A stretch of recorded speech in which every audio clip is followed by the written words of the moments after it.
And let's take a look at example 4. I want to know, what would you do in a situation like this?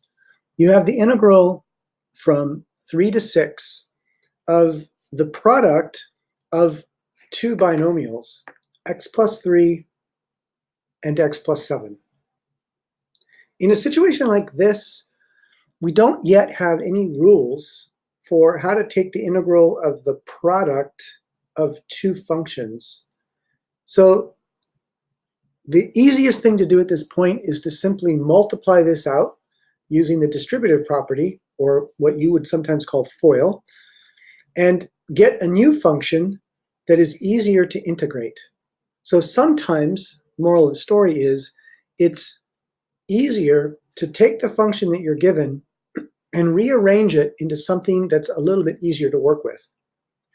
When I multiply these two binomials, we have x times x gives me x squared. We have x times 7, and then 3 times x, which gives me the middle term of 10x. And I have positive 3 and positive 7, which gives me 21. And so now this just looks like x to the n plus 10 times x to the n plus this term, the antiderivative of 21. So let's do a quick check to make sure we understand what's going on here. When I go to take the integral of this, what we can see here is that this is a parabola. And so here's part of that parabola on the graph. And what we're doing is we're finding the area between x equals 3 right here and x equals 6 between the x-axis and the graph. And you can tell here that this is all positive area. So whatever the numerical value of this integral is going to correspond to the area that's in blue here. Now, when I go to take the antiderivative using the power rule, when we look at this first term, we would have to increase the power from 2 to 3. So we have x to the 3. Then we divide by that new power. Then we would take 10x and we would increase the power of this term by 1. Its power right now is 1. So I'm going to raise the power to a 2 and divide by that same power. And of course, this 10 has to stay there because it's still part of the original function. For the constant term, the antiderivative of this would just be 21x. Now go back and think about when we first did derivatives. When we took the derivative of a linear function like this, 21x, its derivative was simply the slope of that term, that line. So since we're doing the opposite and taking the antiderivative, then a constant term is going to have the derivative of 21x.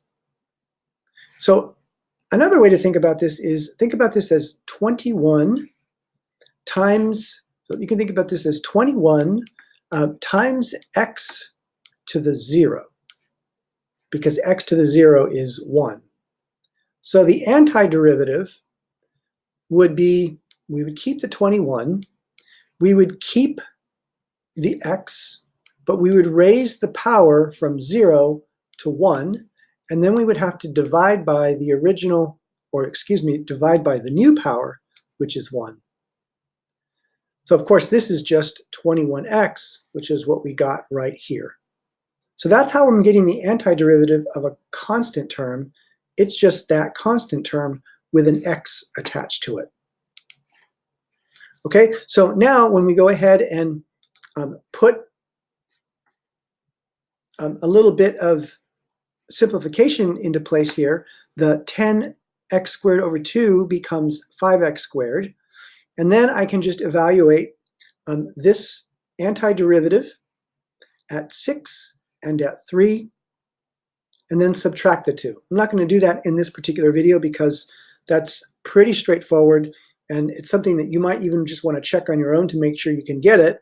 When you do so, you should get an area of 261. And so this is the positive blue area between 3 and 6 that is trapped between the x-axis and this parabola, which is x squared plus 10x plus 21.